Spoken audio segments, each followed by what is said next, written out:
Hello everyone, कैसे हो आप सभी लोग। आई होप आप बहुत अच्छे होंगे और अच्छे से तैयारी भी चल रही होगी। सो आज हम करने वाले हैं मंथली एमसीक्यू सीरीज का part 3 for the month of December. अगर आपने इसका प्रीवियस पार्ट नहीं देखा है तो आई बटन पे मैंने इसका लिंक ऐड कर दिया है, यहाँ पे आपको पार्ट 2 का लिंक मिल जाएगा। एंड पीडीएफ के लिए आप हमारा टेलीग्राम चैनल ज्वाइन कर सकते हैं, right. So let's begin with the session. So पहली आपकी न्यूज है, नेशनल स्टैटिस्टिकल ऑफिस ने recently quarterly estimate of gross domestic product that is GDP का क्वार्टरली एस्टीमेट जारी किया है for the July to September quarter of which is quarter 2 of a financial year 2026। तो इसमें पहला पॉइंट क्या है कि जो रियल जीडीपी है वो एस्टिमेट की गई है 8.2% इन दी क्वार्टर 2 ऑफ फाइनेंशियल ईयर 2026। अगर इसे हम कंपेयर करें क्वार्टर 2 ऑफ फाइनेंशियल ईयर 2025 से, तो यहाँ पे पिछली बार ये आपका 5.6% था, ठीक है, इन दी फाइनेंशियल ईयर 2025। अभी ये 8.2% जो है हो गया है, right. And the real GDP जो है इट इज एस्टिमेटेड कि आपका रुपीज 48.63 लाख करोड़ है in the quarter 2 of financial year 2026। वहीं पे नॉमिनल जीडीपी की बात करें तो ये आपकी it is grown by the 8.7% in quarter 2 of financial year 2026। And in terms of हम बात करें अगर नंबर की, तो जो जीडीपी है नॉमिनल जीडीपी ये आपका रुपीज 85.25 लाख करोड़ का देखा गया है, ठीक है। नेक्स्ट है सेकेंडरी सेक्टर में जीडीपी का जो आपका कंट्रीब्यूशन है, राइट, कि ये कितना कंट्रीब्यूट करता है इंडिया की जीडीपी में, तो 8.1%। टर्शरी सेक्टर का 9.2% है। They have pushed real GDP growth above 8%। और कहा जा रहा है कि इनकी वजह से ये जो जीडीपी हमारा पुश हुआ है, बढ़ा है, वो इन्हीं कारणों से बढ़ा है, ठीक है। मैन्युफैक्चरिंग सेक्टर की बात करें तो it grew by 9.1% and construction by the 7.2%। Then financial, real estate and professional services they recorded 10.2% growth in the tertiary sector. Next आपका पॉइंट जो इसमें कहा गया था, एग्रीकल्चर एंड अलाइड एक्टिविटीज की बात करें, then they grew by 3.5%, while electricity, gas, water supply and other utility services grew by 4.4% in the quarter 2 of financial year 2026, right. इसके अलावा real private final consumption expenditure जो है ये भी आपका बढ़ा है 7.9%। एंड रियल जीडीपी जो है आपका 8% ये आपका देखने को मिला है first half of financial year 2026 का, ठीक है। ऐसा इसमें quarterly estimate of gross domestic product जो आपका रिलीज किया गया था जुलाई से सितंबर का फॉर द क्वार्टर 2, ये आपका रिलीज किया गया है फाइनेंशियल ईयर 2026 का, राइट। नाउ अब स्टार्ट करते हैं क्वेश्चन। सो पहला आपका क्वेश्चन है, which bank sign a MOU with Bank of India to establish centre of excellence for strategic leadership in project financing across India. तो आपका कौन से बैंक ने एमओयू साइन किया था बैंक ऑफ इंडिया के साथ, किस चीज के लिए, स्टैब्लिश करने के लिए centre of excellence for strategic leadership in a project finance across India. So answer आपका हो जाएगा that is state bank of India. तो एसबीआई ने आपका बैंक ऑफ इंडिया के साथ सेंटर ऑफ एक एमओयू साइन किया था एस्टैब्लिश करने के लिए centre of excellence, right. Now next आपको क्वेश्चन है, the national industries research and development council that is NIRDC has launch which digital platform. इनमें से कौन सा डिजिटल प्लेटफॉर्म इन्होंने लॉन्च किया है सिंप्लीफाई करने के लिए एंड एक्सेलरेट करने के लिए बिजनेस प्रोसेसेस को for MSMEs through single window system, right. So MSMEs के लिए सिंप्लीफाई करने के लिए और एक्सेलरेट करने के लिए बिजनेस प्रोसेसेस को national industries research and development council ने लॉन्च किया है इंड ऐप, ठीक है। कौन सी ऐप लॉन्च की है, Ind app, which is India's industrial empowerment application. इस ऐप को इन्होंने लॉन्च किया है जो एनहांस करेगी आपके अप्रूवल्स की स्पीड, ठीक है, transparency in the progress and efficiency आपके एमएसएमई एंगेजमेंट की, राइट। सो ये सारी चीजें ये एनहांस करेगी। अब जो ये ऐप है ये प्रोवाइड करेगी, जैसे मैंने बोला, easy and quick access government approvals का, रियल टाइम मार्केट डेटा का, ठीक है, बिजनेस एंड इन्वेस्टमेंट अपॉर्चुनिटीज ये प्रोवाइड करेगी अक्रॉस इंडिया, राइट। नाउ जो ये प्लेटफॉर्म है, ये आपकी जो ऐप है, it is developed with support from 7 union ministries. कौन कौन सी मिनिस्ट्री है, ministry of food processing industry, आपकी fisheries, animal husbandry and dairying, agriculture and farmers welfare, commerce and industry है आपकी, environment forest and climate change है, corporate affairs है, ठीक है, न्यू एंड रिन्यूएबल एनर्जीज है, राइट।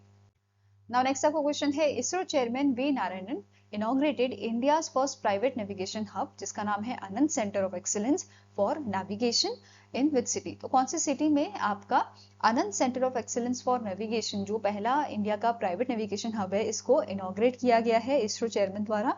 सो आंसर आपका हो जाएगा दैट इज त्रिवेंद्रपुरम केरला में इसको इनॉग्रेट किया गया था। ठीक है, अभी ये जो आपका centre of excellence for navigation है, जो Anant centre of excellence for navigation है, नेविगेशन हब है, इसे स्टैब्लिश किया है अनंत टेक्नोलॉजीज लिमिटेड ने। ठीक है, इसका फोकस रहेगा indigenous development of navigation sensor, AI based navigation fusion technology, better use of India's own NavIC system, NavIC system. ठीक है, कंप्लीट आपकी जो एमआरओ फैसिलिटीज है, वर्क है इनसाइड इंडिया, तो इन सब चीजों पे इसका फोकस रहेगा। Okay, now next is the Union Minister for Science and Technology launched India's first indigenous production version pilot trainer aircraft Hansa 3NG in Bangalore, Karnataka. Hansa 3NG has been designed and developed by which organization? तो हंसा जो है, ठीक है, हंसा 3NG जो है, इसको किसने आपका डेवलप किया है, डिजाइन और develop? It is design and develop by the CSIR national aerospace laboratory, right. So answer आपका हो जाएगा option number A, that is हमारे जो साइंस एंड टेक्नोलॉजी के मिनिस्टर हैं उनके द्वारा इंडिया का पहला indigenous production version pilot trainer aircraft Hansa 3NG को आपका जो है किसने डिजाइन और डेवलप किया है? It is design and develop bye CSIR national aerospace laboratory, right. अब ये आपके एयरक्राफ्ट की बात करें, ये 2 सीटर है, next generation all composite trainer aircraft है, design for private pilot licence and commercial pilot licence training के लिए। ठीक है, अब आपको नोट करना है इन अप्रैल 2025 जो ये आपकी ऑर्गेनाइजेशन है CSIR NAL, इसने फॉर्मुलाइज किया था ट्रांसफर ऑफ टेक्नोलॉजी अग्रीमेंट। ठीक है, किसके साथ? MS Pioneer clean arms private limited के साथ for manufacturing Hansa 3NG aircraft. तो इनके साथ इन्होंने ट्रांसफर ऑफ टेक्नोलॉजी शेयर किया था ताकि ये मैन्युफैक्चर कर सके इस एयरक्राफ्ट को। ठीक है, pioneer clean arms private limited जो है ये इन्होंने यहाँ पे क्या बोला है? They will set up 150 crore manufacturing facility at the Kuppam Andhra Pradesh with annual production of maximum 100 aircrafts. Okay, next आपकी न्यूज है, यहाँ पे जो हमारे मिनिस्टर थे, union minister science and tech के, इन्होंने इनॉग्रेट किया था iron bird facility Saras mark second के लिए for full system integration and ground testing and validation of a major sub system. ठीक है, ये बेनिफिट क्या, इसके बेनिफिट क्या रहेंगे? ये रिड्यूस करेगा फ्लाइट टेस्ट रिस्क को, स्पीड अप करेगा एयरक्राफ्ट डेवलपमेंट को and it will enable early detection of design और सॉफ्टवेयर इश्यूज, राइट। नाउ सरस मार्क सेकंड की बात करें, ये जो एयरक्राफ्ट है ये 19 सीटर लाइट ट्रांसपोर्ट एयरक्राफ्ट है and it is design for civilian and military use. साथ में ही हमारे जो मिनिस्टर हैं इन्होंने इनॉग्रेट किया था HAP facility high altitude platform facility. ठीक है, it is a solar powered unmanned aircraft which operates above 20 kilometre altitude and designed for long endurance missions, right। साथ में ही यहाँ पे गवर्नमेंट ऑफ इंडिया जो है इनका प्लान है कि पहली जो हैप फ्लाइट होगी वो आपकी ली जाएगी 2027 में, मतलब ये 2027 में काम करना, मतलब इसकी जो फ्लाइट है वो स्टार्ट होगी आपकी, राइट। इसके अलावा ऐसी कंट्रीज जिनके पास ऑलरेडी हैप फैसिलिटीज हैं वो है आपका USA, UK, South Korea, Germany, New Zealand and Japan, right. Next आता है, यहाँ पे इन्होंने इनॉग्रेट किया था navy met system advance aviation metrological system. कहाँ पे इनॉग्रेट किया गया था? HAL में, ठीक है, हिंदुस्तान एरोनॉटिक्स लिमिटेड का जो एयरपोर्ट है वहां पे इसे इनॉग्रेट किया गया था। एंड नेक्स्ट न्यूज है, during the event CSIR NAL जो ऑर्गेनाइजेशन आपकी जो इंस्टीट्यूशन है, लेबोरेटरी है बेसिकली, इसने साइन किया है MOU with MS Solar Defence and Aerospace Limited के साथ for development of indigenous 150 kg class loitering munition unmanned aerial vehicle. ठीक है, ड्रोन्स के लिए बेसिकली, राइट।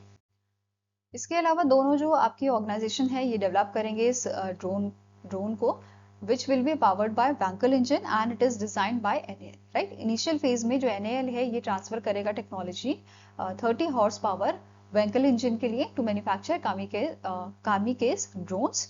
ठीक है, एंड की कैपेबिलिटीज की बात करें तो इसकी स्ट्राइक रेंज आपकी रहेगी 900 किलोमीटर्स की, एंड्योरेंस रहेगा 9 आवर्स का। ठीक है, इसके अलावा यहाँ पे बात करें सीलिंग की तो ये 5 किलोमीटर्स की आपकी रहेगी, 5 किलोमीटर लो रेडार क्रॉस सेक्शन यहाँ पे रहेगा। और आपका एक और चीज, ये ऑपरेट करेगा GPS डिनाइड एनवायरनमेंट में, राइट। नाउ साथ में ही ये जो है ये जो ड्रोन है it will also feature AI enabled payload offering detection recognition, आपके आइडेंटिफिकेशन कैपेबिलिटीज इसमें रहेंगी in the real time intelligence and situational awareness. तो ये सारे यहाँ पे फीचर्स इसके रहेंगे, राइट। इसके अलावा CSIR NAL की बात करें तो इसके डायरेक्टर हैं डॉक्टर अभय अनंत पाशलकर। हेडक्वार्टर इसका बेंगलुरु कर्नाटका में लोकेटेड है और इसे 1959 में स्टैब्लिश किया गया था। Now next is India tourism data compendium जो है वो रिसेंटली मिनिस्ट्री ऑफ टूरिज्म द्वारा यहाँ पे रिलीज किया गया था। अब इसमें बेसिकली जैसे जो फॉरेन से लोग आते हैं इंडिया में, ठीक है, टूरिस्ट जो आते हैं, राइट, उनका डेटा है, कितने लोग आए हैं, कौन सी जगह विजिट किया है, ठीक है। साथ में ही डोमेस्टिक टूरिस्ट जो है, ठीक है, जो जैसे हम एक स्टेट से दूसरे स्टेट घूमने जाते हैं तो उनकी डिटेल यहाँ पे दी गई है, राइट, ये हमारे साथ शेयर की गई है।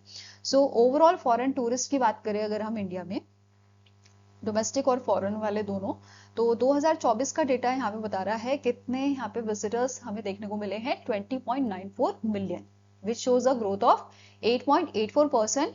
अगर हम 2023 से इसे कंपेयर करें, 2023 में 19.24 मिलियन थे, अभी 20.94 मिलियन ये हो चुके हैं, ठीक है। This data is compiled bye bureau of immigration, BI द्वारा इसको कंपाइल किया गया है along with UN tourism, archaeological survey of India, state and UT administration and RBI, right. तो इन सब ने मिलके इसका डेटा तैयार किया है। की इंडिकेटर जो कवर किए गए हैं, मतलब 6 एरियाज पे, 6 एरियाज पे ये आपका बेस्ड है। World tourism scenario and global tourism indices, inbound tourism, domestic tourism, human resource development, tourism institution, travel and tourism infrastructure, other supporting tourism indicator, right. Next point क्या बोल रहा है, इस रिपोर्ट में लिस्ट किए गए हैं top 5 source market for FTA। FTA क्या है, foreign tourist arrival, right.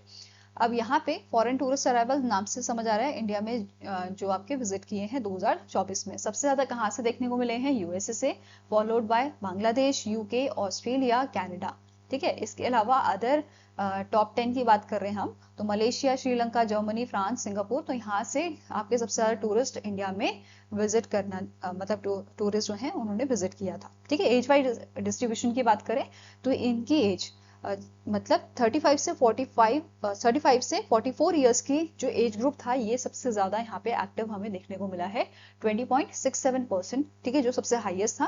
Whereas 45 से 54 के बीच में जो एज ग्रुप है इनका हमें देखने को मिला है 20.24%, मतलब सबसे ज्यादा जो विजिटर देखने को मिले हैं वो 35 से 44 ईयर के थे और उसके बाद आपका 45 से 54 ईयर्स के, right.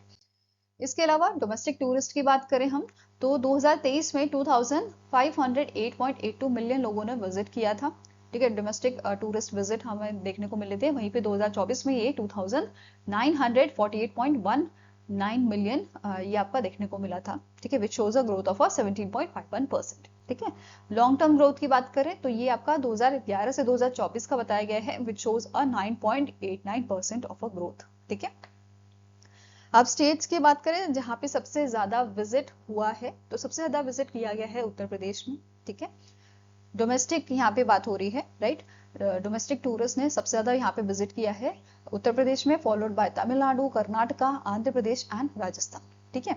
These states together accounted for 60.38% of total domestic tourist visit, ठीक है। और सबसे ज्यादा यहाँ पे विजिटेड इंडियन मोमेंट कौन सा मॉन्यूमेंट्स कौन सा देखने को मिला है, तो सबसे ज्यादा लोग यहाँ पे ताजमहल को देखने आए थे, ठीक है। डोमेस्टिक विजिटर्स की बात करें तो ये 6.26 मिलियन है, वहीं पे फॉरेन विजिटर्स 0.645 मिलियन यहाँ पे देखने को मिले हैं जो सिर्फ और सिर्फ ताजमहल को देखने आए हैं, राइट।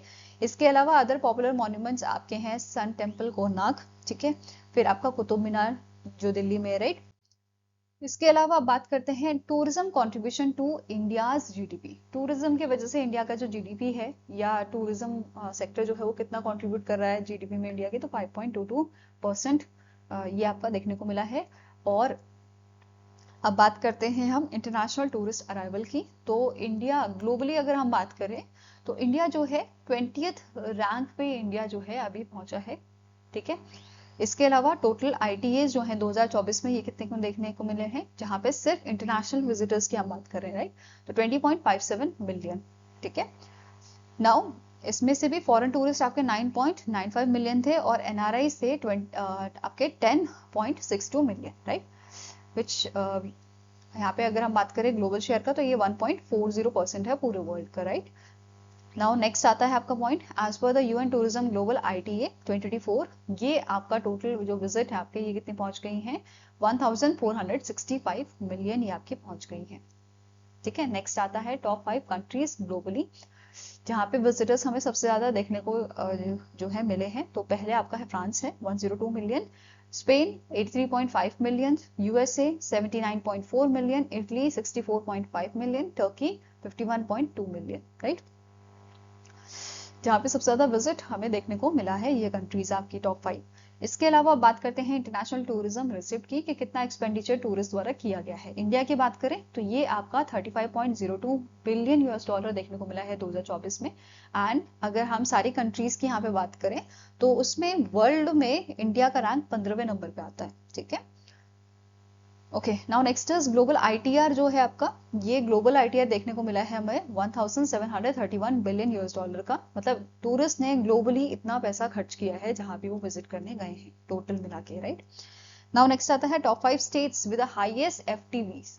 तो सबसे पहले नंबर पे आता है महाराष्ट्र, डोमेस्टिक वाले में यूपी था, राइट। और अगर हम बात कर रहे हैं कि इंटरनेशनल विजिटर्स की, तो उन्होंने सबसे ज्यादा विजिट किया है आपका महाराष्ट्र में, followed by West Bengal, Uttar Pradesh, Gujarat and Rajasthan. ठीक है, दीज आर द 5 स्टेट्स जहां पे फॉरेन टूरिस्ट का सबसे ज्यादा आगमन हुआ है, राइट।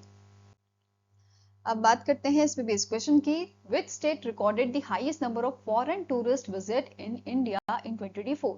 तो सबसे ज्यादा फॉरेन टूरिस्ट ने विजिट किया था आपका महाराष्ट्र में, right. So answer is option number E. Now ये पूरी लिस्ट है, अभी हमने देखा इसको, right.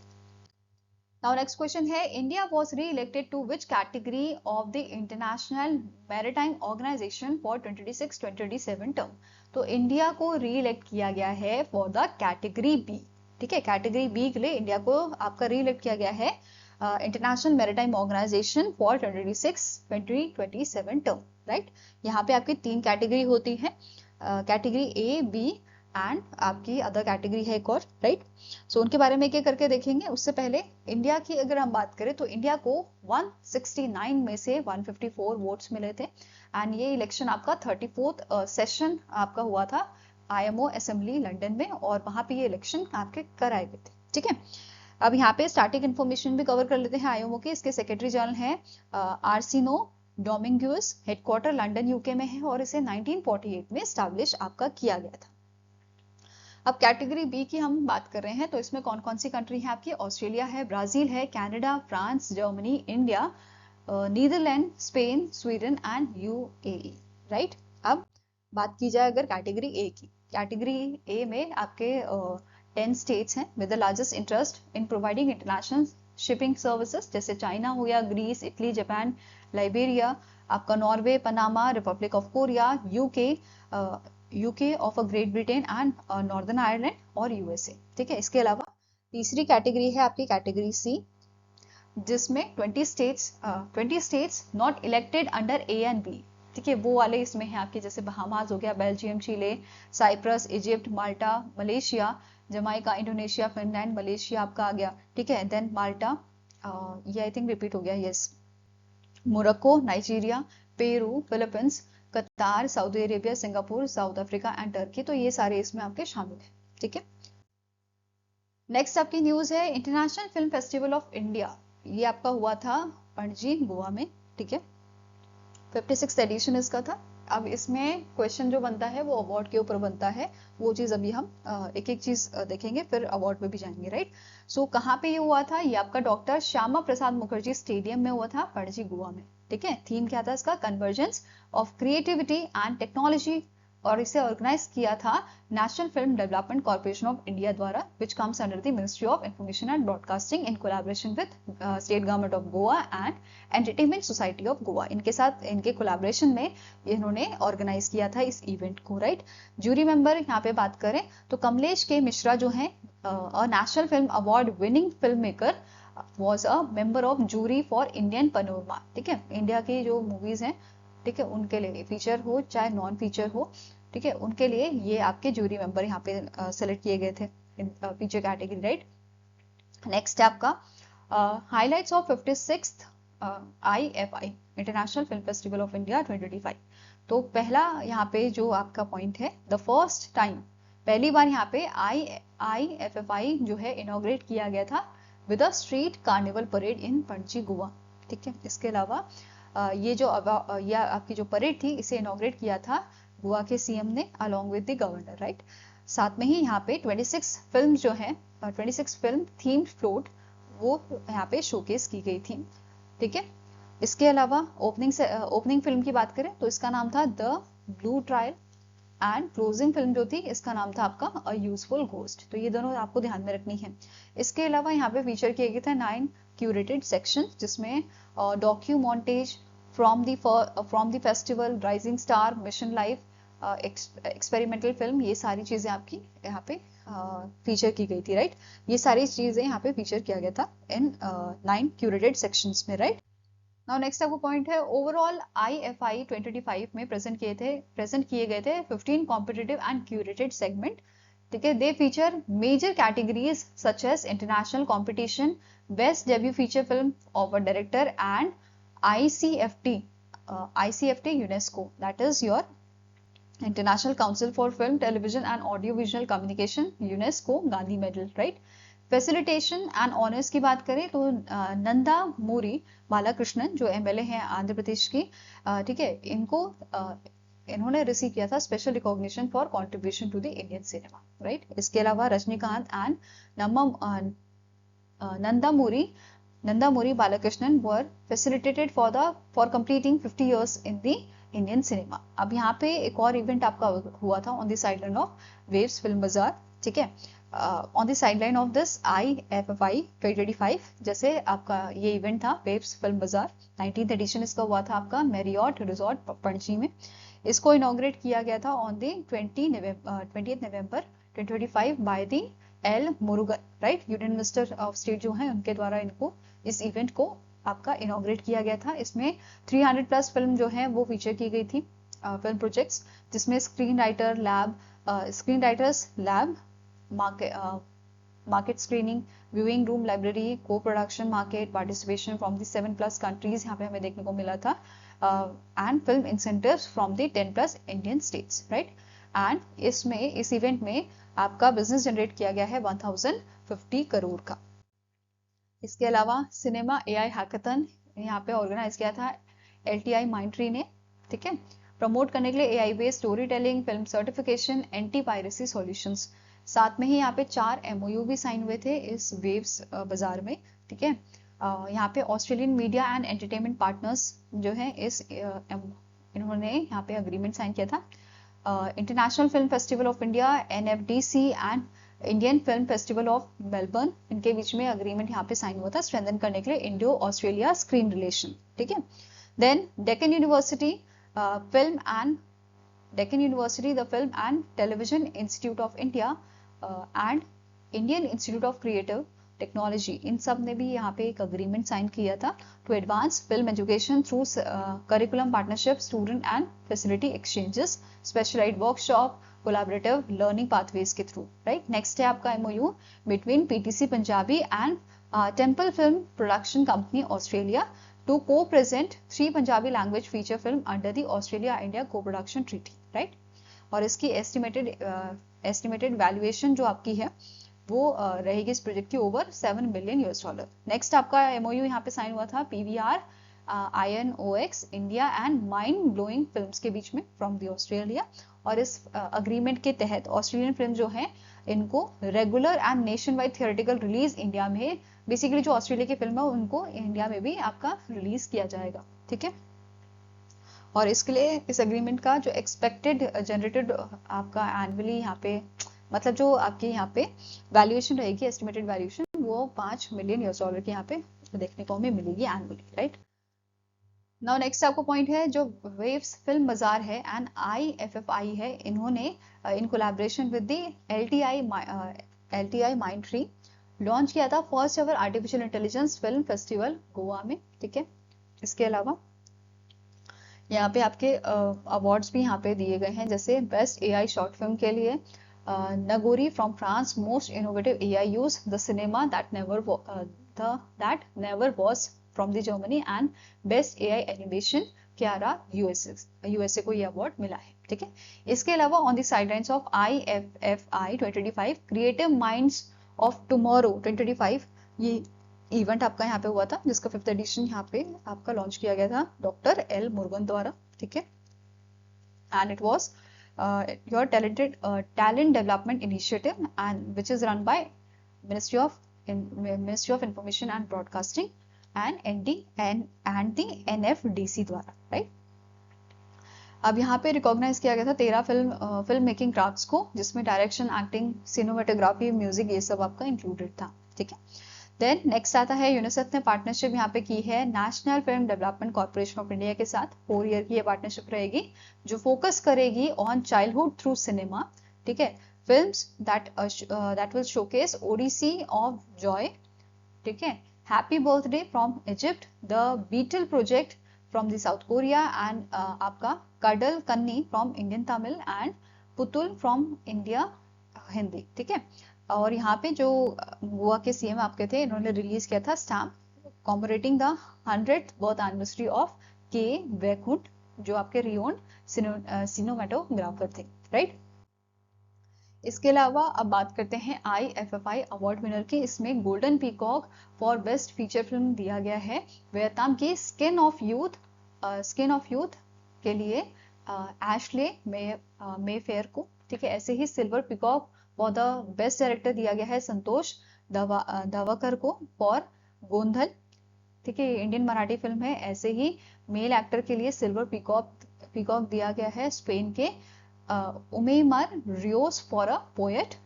Then silver peacock for best female ये दिया गया है Zara Sofija Ostan for a little trouble girls. Special jury award दिया गया है आपका Akinola Davies for my father's shadow. Silver peacock for best debut feature film of a director ये दिया गया है Hesam Farahmand for my daughter's hair and टोलिन Pill for Frank. ऐसे ही best debut director of a Indian feature film award ये दिया गया है करण सिंह त्यागी को फॉर केसरी चैप्टर 2 के लिए। बेस्ट वेब सीरीज OTT के लिए आपका ओवर द टॉप और OTT के लिए बैंडेड सीजन 2 को मिला है, राइट। इसके अलावा जो ICFT यूनेस्को गांधी मेडल है ये आपका एरिक सेवेनसून फॉर सेफ हाउस को दिया गया है नॉर्वे की। एंड सत्यजीत रे लाइफ टाइम अचीवमेंट अवार्ड दिया गया है रजनीकांत जी को, ठीक है। नाउ नेक्स्ट आपका क्वेश्चन है हु वॉन द 2025 कतार ग्रैंड प्रिक्स। तो इनमें से कौन से आपके पर्सनालिटी हैं जिन्होंने कतार ग्रैंड प्रिक्स जीता है आपका? सो आंसर हो जाएगा मैक्स वेस्टर्पन, राइट।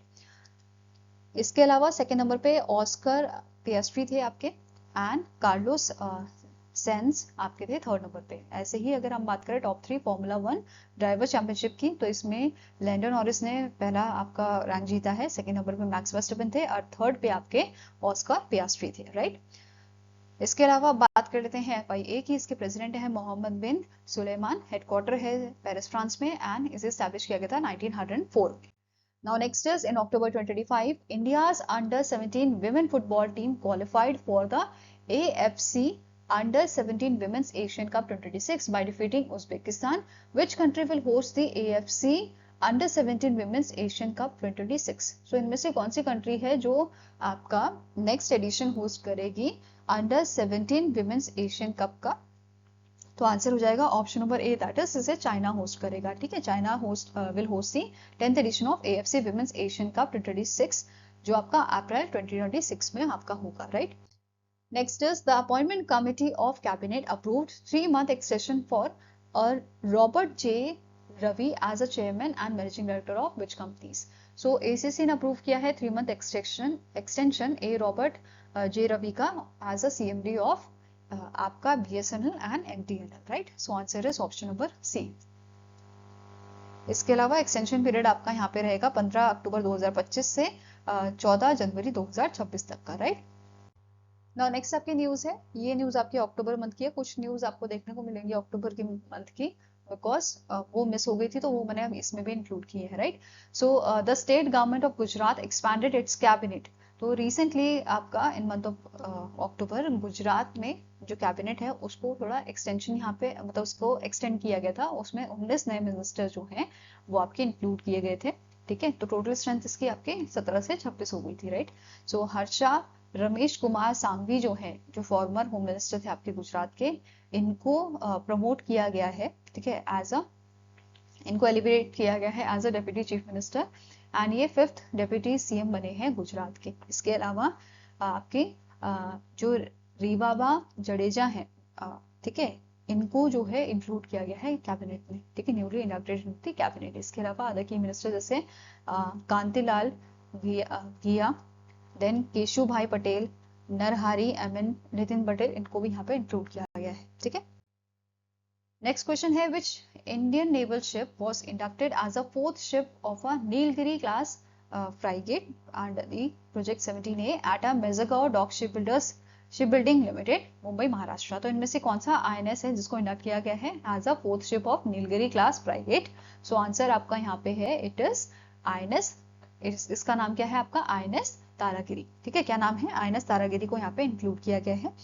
टोटल यहाँ पे जो डील आपकी हुई थी वो हुई थी 7 शिप्स की, ठीक है, 7 शिप्स की इनिशियली डील हुई थी, जिसमें से 3 बनाने थे आपके garden reach shipbuilders and engineers limited को, और 4 बनाने थे आपका मेजगांव डॉक शिपबिल्डिंग लिमिटेड को। तो अभी यहाँ पे टोटल 4 शिप्स जो हैं वो डिलीवर किए जा चुके हैं इंडियन नेवी को, जिसमें से 3 जो है वो आपके किसके हैं, एमडीएल के हैं, ठीक है, इसमें से 3 एमडीएल के हैं, और बाकी आपका एक जो है वो आपका जीआरएससी का है। वहीं पे अब रिमेनिंग जो शिप्स हैं आपके, एक एमडीएल का और 2 जीआरएससी के, ये डिलीवर किए जाएंगे आपके 2026 तक, ठीक है। अब यहाँ पे इनको डिजाइन कौन कर रहा है, वॉरशिप डिजाइन ब्यूरो इन शिप्स को डिजाइन करता है, और पहला शिप इस क्लास के अंडर जो है वो डिलीवर किया गया था आपका एंड इंडक्ट किया गया था इंडियन नेवी में, जिसका नाम था आईएनएस नीलगिरी। ठीक है, किसने बिल्ड किया था उसको, मेजगांव डॉक शिपबिल्डर्स लिमिटेड ने इसको बिल्ड किया था, राइट। पहला वाला कौन सा था, आईएनएस नीलगिरी, जो क्लास होती है उसी के नाम पे पहला शिप आपका रहता है, राइट। एंड अभी रिसेंटली वाला कौन सा है, आईएनएस तारागिरी, ठीक है। पुराना एक शिप था 2013 में जो रिटायर हुआ था, उसके नाम पे ही इन्होंने तारागिरी का नाम रखा है, फाइन। नेक्स्ट आता है, which ship was delivered by Goa Shipyard Limited as a third fast petrol vessel under the Atmanirbhar Bharat initiative for the Indian Coast Guard? तो इंडियन कोस्ट गार्ड ने डिलीवर किया, इंडियन कोस्ट गार्ड को deliver किया गया है Goa shipyard limited द्वारा एक fast patrol vessel, जिसका नाम रखा गया है आईसीजीएस अमूल्य। क्या नाम रखा गया है इसका, आईसीजीएस अमूल्य, राइट। अब यहाँ पे इससे पहले आपके 2 शिप ऑलरेडी डिलीवर किए जा चुके हैं, आईसीजीएस अदम्य और आईसीजीएस अक्षर, राइट। अब बात करें अमूल्य की, तो इसका लेंथ है 51.43 मीटर का, आपका ब्रेड्थ है 8 मीटर का, एंड डिस्प्लेसमेंट 330 टन का, ठीक है। अब बात कर लेते हैं स्टैटिक इन्फॉर्मेशन की। गोवा शिपयार्ड लिमिटेड के सीएमडी हैं ब्रिजेश कुमार उपाध्याय, हेडक्वार्टर है Vasco D gamma in Goa, and 1957 में से स्टैब्लिश किया गया था। नेक्स्ट क्वेश्चन आता है, who was appointed as a new executive director of RBI with effect from 1st December 2025? तो नए RBI के एग्जीक्यूटिव डायरेक्टर अपॉइंट किए गए हैं, जिनका नाम है उषा जनक्रमन, ठीक है। आंसर आपका यहाँ पे है ऑप्शन नंबर सी, और ये लीड कर रही हैं आपके डिपार्टमेंट ऑफ सुपरविजन को, राइट। इससे पहले इनके पास chief general manager in charge का यहाँ पे रोल था, department of regulation, RBI central office, Mumbai Maharashtra में, right. Next is, who was named the international brand ambassador for the 10th edition of Vedanta Pink City Half Marathon 2025? दिसंबर के month में half marathon आपकी हुई थी, ठीक है, pink city marathon, Vedanta pink city marathon के नाम से। और यहाँ पे हरमनप्रीत कौर जो है, इनको इंटरनेशनल ब्रांड एम्बेसडर बनाया गया था, ठीक है, 10th एडिशन का Vedanta pink city half marathon का। और ये जो मैराथन है जयपुर राजस्थान में हुई थी under the Vedanta limiteds run for zero hunger initiative. इसे ऑर्गेनाइज किसने किया था, एनीबडी कैन रन, इनके द्वारा इसे ऑर्गेनाइज किया गया था, and it is supported by Vedanta. अब यहाँ पे भी इस जो ये आपकी मैराथन हुई थी, इसमें भी 3 कैटेगरी थी। पहला 21 kilometre half marathon for professional athlete, 10 kilometre cool run, and 5 kilometre for dream run, right. Next is, who was appointed as a MD of a Life Insurance Corporation of India by the Department of Financial Services Ministry under the Ministry of Finance? तो recently MD आपके appoint किए गए हैं LIC के। Question important है, appointment का पूछा जा सकता है, ठीक है। तो नए एमडी आपके बनाए गए हैं रामाकृष्णन चंद्र, ठीक है। इनसे पहले कौन थे? आर दोराईस्वामी थे, ठीक है। नाउ टेन्योर इनका 1 दिसंबर से 30 सितंबर 2027 तक रहेगा। प्रीवियसली इन्होंने एग्जीक्यूटिव डायरेक्टर सर्व किया है एंड चीफ इन्वेस्टमेंट ऑफिसर सर्व किया है एलआईसी में। एलआईसी का हेडक्वार्टर कहाँ है? मुंबई महाराष्ट्र में। स्टैब्लिश किया गया था 1956 में। नेक्स्ट इज क्रिसल रेटिंग ने रिसेंटली इंडिया की जीडीपी प्रोजेक्शन दी है, ठीक है। जीडीपी प्रोजेक्शन फोरकास्ट दी है for the full financial year 2026, और ये कितना परसेंट बताई गई है? It is 7%। Earlier it was 6.5% जो इन्होंने प्रीवियस प्रोजेक्शन दी थी, अभी ये आपका 7% बताई गई है फॉर द फाइनेंशियल ईयर 2026, ठीक है। नॉमिनल जीडीपी इन्होंने Q2 का बताया है for the financial year 2026 8.7%। GDP growth for second half of financial year 2026 it is expected कि ये आपका जो है स्लो होएगा 6.1% पे, ठीक है। और ये आपका फर्स्ट हाफ में कितना देखने को मिला था? 8%, एंड सेकेंड हाफ में ये स्लो डाउन होगा 6.1% तक, ठीक है। अब बात कर लेते हैं स्टैटिक इन्फॉर्मेशन की। क्रिसल रेटिंग के सीईओ एंड एमडी है अमीश मेहता। हेडक्वार्टर मुंबई महाराष्ट्र में लोकेटेड है और इसे स्टैब्लिश किया गया था 1987। नेक्स्ट है आपका news, national strategy for financial inclusion 2025-2030 जो है वो रिसेंटली रिलीज किया गया है। बेसिकली ये है क्या? ये आपका रोड मैप है to expand financial inclusion over 5 year. 5 साल का रोड मैप है, ठीक है। कैसे कैसे हम इसमें काम करेंगे, right. And it was approved by the sub committee of financial stability and development council and formally release by the RBI governor Sanjay Malhotra, ठीक है। इनके द्वारा इसको रिलीज किया गया था। विजन क्या है? स्ट्रेंथन करना हमारे फाइनेंशियल इंक्लूजन इकोसिस्टम को, ठीक है। इंश्योर करना equitable, responsible, sustainable and affordable financial services हमारे सारे सिटीजन्स के लिए। टाइमलाइन क्या है? 2025 से 2030 है, ठीक है। And it is aligned with the 2030 agenda for sustainable development. Fine. Financial inclusion ये आपका एक की एनेबलर है for the 7 out of 17 sustainable development goal, right. Next point क्या बोल रहा है? अब यहाँ पे 5 ऑब्जेक्टिव है, पंच ज्योति जो है, ठीक है। इसे पंचज्योति नाम दिया गया है। 5 ऑब्जेक्टिव इसके हैं। पहला है expanding equitable and affordable services. Ensure करना है एटलीस्ट 1 बैंकिंग आउटलेट हर एक आपके रेवेन्यू सेंटर में। दूसरा है incentives for B2C agent in rural and hilly areas, okay. Expand करना डिजिटल फाइनेंशियल सर्विसेज जैसे यूपीआई को, ठीक है। और टारगेट है 1 billion user by December 2029, okay. Expand करना डिजिटल पेमेंट कवरेज को at all districts by the year 2027। Use करना हमारे CBDC को, डिजिटल करेंसी जो है, एंड आपका यूनिफाइड लेंडिंग इंटरफेस को फैसिलिटेट करना क्रेडिट फ्लो को, ठीक है। इंप्रूव करना access to social security schemes जैसे जन सुरक्षा पोर्टल हो गया। इंटीग्रेट करना AI टूल्स को जैसे भाषिनी आपका हो गया for easier and digital finance access. Special focus रहेगा आपका माइक्रो एंटरप्राइजेस पे। ऐसे ही सेकंड ऑब्जेक्टिव आता है gender sensitive financial inclusion, promote करना वुमेन लेड फाइनेंशियल एक्सेस को, ठीक है। और इसका टारगेट यहाँ पे रखा गया है एटलीस्ट 30% विमेन B2Cs बाय 2028, ठीक है। ये टारगेट रखा गया है। उसके बाद थर्ड आपका ऑब्जेक्टिव आता है लिंक करना finance with livelihood and skills, skill development using NSQF and gender sensitive approaches. Use करना skill India digital hub for the data sharing and reporting. इसके अलावा लिवरेज करना फाइनेंशियल एजुकेशन को, जैसे स्ट्रेंथन करना financial literacy and digital literacy programme को। फिर आपका यूज करना artificial intelligence and machine learning based query systems को for common finance related questions. Target करना initiatives for undeserved population, right, underserved population, okay. Next आपका objective क्या है? Strengthen करना customer protection and grievance redressal को, कि भाई अगर क्वेश्चन पूछा है तो उसको मतलब जो भी आपकी जैसे क्वेरी है तो उसको रिजॉल्व किया जाए, right. Effective grievance handling via CFRMS for cyber frauds, ठीक है।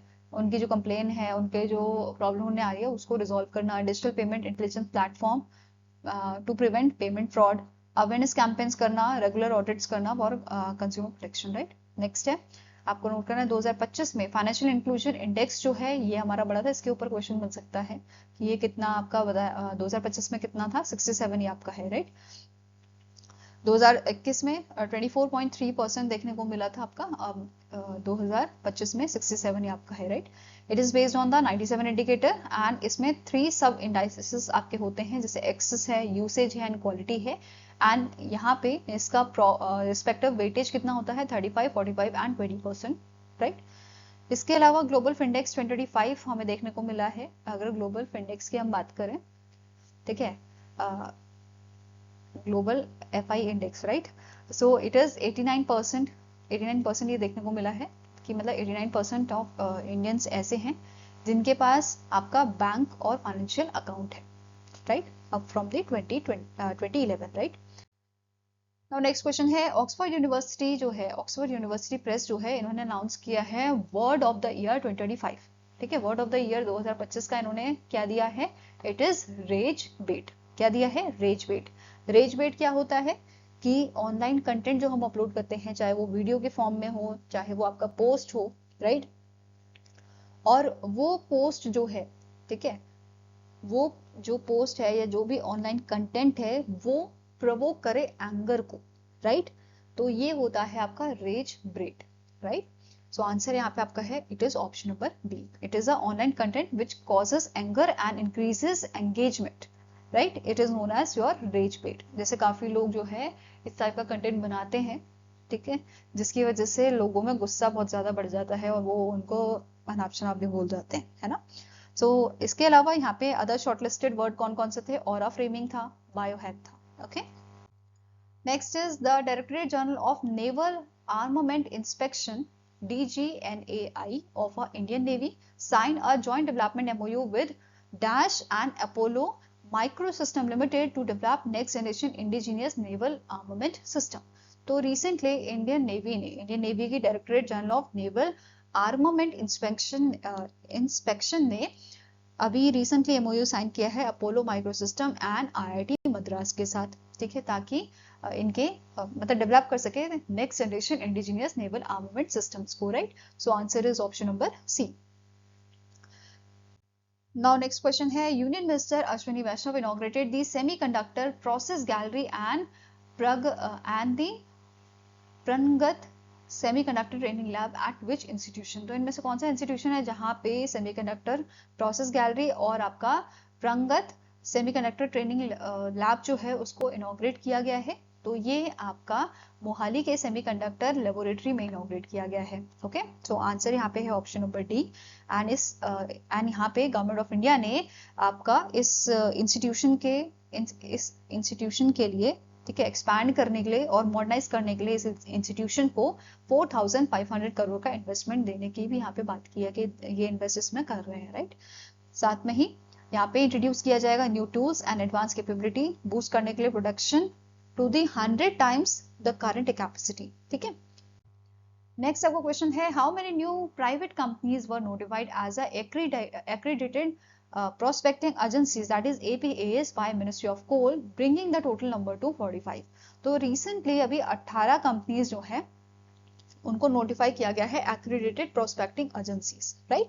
सो यहाँ पे कौन कौन सी 18 एजेंसीज हैं वो सारी मैंने यहाँ पे मेंशन कर दी हैं, आप इसे गो थ्रू कर लीजिएगा, ठीक है। And these companies are all accredited by the Quality Council of India, National Accreditation Board for Education and Training, right? Now next question है, in which city was the 43rd UNESCO General Conference held, where India was re-elected to UNESCO Executive Board for the 2025-2029। तो answer यहाँ पे हो जाएगा, ये 43rd UNESCO general conference जो है ये आपकी कहाँ पे हुई है, ये आपकी हुई है समरकंद उज्बेकिस्तान में, right. So answer is option number D. अब बात करते हैं यूनेस्को की, इसके आपके डीजी हैं खालिद अल एनाई, हेडक्वार्टर पेरिस फ्रांस में है और स्टैब्लिश किया गया था 1945। नेक्स्ट आपका बात करते हैं ओबुची की। तो तोमिची मुरयम जो जापान के फॉर्मर मिनिस्टर थे, इनका डेथ हुआ था in month of October and इन्होंने सर्व किया था जापान के PM from 81st PM from 1994 to 1996, right. इसके अलावा अदर न्यूज कवर करते हैं, इंडिया पोस्ट जो है इन्होंने कॉम्पिटिटिव पोस्टल स्टैम्प आपका रिलीज किया था on the silver jubilee of national centre for polar and ocean research, जो आपका एक रिसर्च इंस्टीट्यूशन है जो कंडक्ट करता है रिसर्च एंड एक्सप्लोरेशन आपके पोलर रीजन्स में, जैसे अंटार्कटिका हो गया, आर्कटिक एंड ओशियंस हो गया इसमें, राइट। अब इसका 25th जो आपका एनिवर्सरी था, ठीक है, जो आपका 1 दिसंबर को बेसिकली मनाया गया था अंटार्कटिका डे के सेलिब्रेशन के साथ, ठीक है, 1 दिसंबर को, राइट, वहां पे ये हुआ था। एंड बात करें NCPOR की, तो इसे 2000 में इन द ईयर 2000 इसे स्टैब्लिश किया गया था। इसके करंट चेयरमैन है डॉक्टर M रविचंद्रन, जो सेक्रेटरी है ministry of earth and science के, एंड इसके डायरेक्टर है डॉक्टर थम्बन मेलोत, राइट। नेक्स्ट बात करेंगे नेशनल एंड इंटरनेशनल डेज की। पहला है नेशनल पॉल्यूशन कंट्रोल डे, जो 2 दिसंबर को ऑब्जर्व किया जाता है। इसका 41st एनिवर्सरी ऑब्जर्व की थी हमने बेसिकली। ये आपको याद होगा भोपाल गैस ट्रेजेडी हुई थी, राइट। सो उसी ट्रेजेडी की एनिवर्सरी 41st एनिवर्सरी को हमने ऑब्जर्व किया था as a national pollution control day, right, 2 दिसंबर को। और इसका थीम था sustainable living for greener future, right. अब बात करते हैं सेंट्रल पॉल्यूशन कंट्रोल बोर्ड की, जो इस डे को आपका एक तरह से ऑर्गेनाइज करता है, ठीक है। इसको सेटअप किया गया था 1974 में। चेयरमैन इसके हैं वीर विक्रम यादव, हेडक्वार्टर है न्यू दिल्ली में। वर्ल्ड कंप्यूटर लिटरेसी डे की बात करें 2 दिसंबर को ऑब्जर्व किया जाता है, 25th एनिवर्सरी ऑब्जर्व की गई थी अभी, ठीक है। अब ये जो वर्ल्ड कंप्यूटर लिटरेसी डे है, इसकी शुरुआत आपकी जो है, मतलब जो ये डे है जो आपका है, इसकी शुरुआत 2001 में की गई थी, to mark the 25th anniversary of a national institute of information technology NIIT, जिसके बारे में आपने बड़ा सुना होगा, right, and to help bridge the global digital divide, right. NIIT के करंट CEO है पंकज जाथर, हेडक्वार्टर गुरुग्राम हरियाणा में है, और इसे 1981 में स्टैब्लिश किया गया था। नेक्स्ट आता है international day for abolition of slavery, ये 2 दिसंबर को ऑब्जर्व किया जाता है। International day of persons with disability 3 दिसंबर को। इसकी थीम है fostering disability inclusive society for advancing social progress, ठीक है। और इसे इंडिया में इस ओकेजन में इस डे के ओकेजन में एक इवेंट हुआ था, ठीक है, जहां पे हमारी जो प्रेसिडेंट है द्रौपदी मुर्मू जी, इन्होंने प्रेजेंट किया था national awards for the empowerment of persons with disability. और ये जो लिस्ट है वो मैं आपको शेयर कर दूंगी हमारे टेलीग्राम चैनल में, ठीक है। नेक्स्ट आपका है international day for eradication of poverty, ठीक है, 17 अक्टूबर को इसे ऑब्जर्व किया जाता है। इसका थीम था ending social and institution mall treatment by ensuring respect and effective support for families, ठीक है। इस ओकेजन पे, इस दिन में जो UNDP है, इन्होंने एक रिपोर्ट जारी की थी, एक ठीक है, 2025 global multi dimensional poverty index report, जिसमें हाईलाइट किया गया था अबाउट 690 मिलियन पीपल ऐसे हैं which are living on less than 2.15 US$ per day, ठीक है। तो ये इतनी गरीबी में जी रहे हैं। इसके अलावा यहाँ पे मेंशन किया गया था नियरली 1.1 बिलियन पीपल ऐसे हैं which are suffering from the acute poverty beyond income, right. इसके अलावा अराउंड 80% है multi dimensionally poor people, they live in areas expose to climate hazard, extreme heat, drought, floods, air pollution. मतलब poverty से तो बेचारे मर ही रहे हैं, बाकी ये आपके जो हैजार्ड्स हैं उनका भी सामना इनको करना पड़ता है। इसके अलावा nearly 50% of the world's multi dimensionally poor जो हैं, they live in 6 middle income countries. Major countries आपके Bangladesh, China, India, Nigeria, Pakistan, Tanzania जैसी आपकी हैं, राइट। इसके अलावा वर्ल्ड ट्रॉमा डे, ये 17 अक्टूबर को ऑब्जर्व किया जाता है, 15वां एडिशन इसका था। इसका थीम आपका था building a safer future for trauma care, and it was first observed on 2011, okay. I hope guys आपको ये वीडियो पसंद आया हो। पसंद आया तो लाइक एंड शेयर जरूर कीजिएगा, और हमारे साथ जुड़ने के लिए हमारे चैनल को सब्सक्राइब कीजिएगा। अगर आपके कुछ सजेशन है तो आप हमें मेल कर सकते हो benchmarkstudy007@gmail.com पे, या फिर आप हमें कमेंट सेक्शन में भी लिख सकते हैं। सो मिलेंगे ऐसे नेक्स्ट वीडियो के साथ। Till then take care, have a nice day and all the best for your preparations.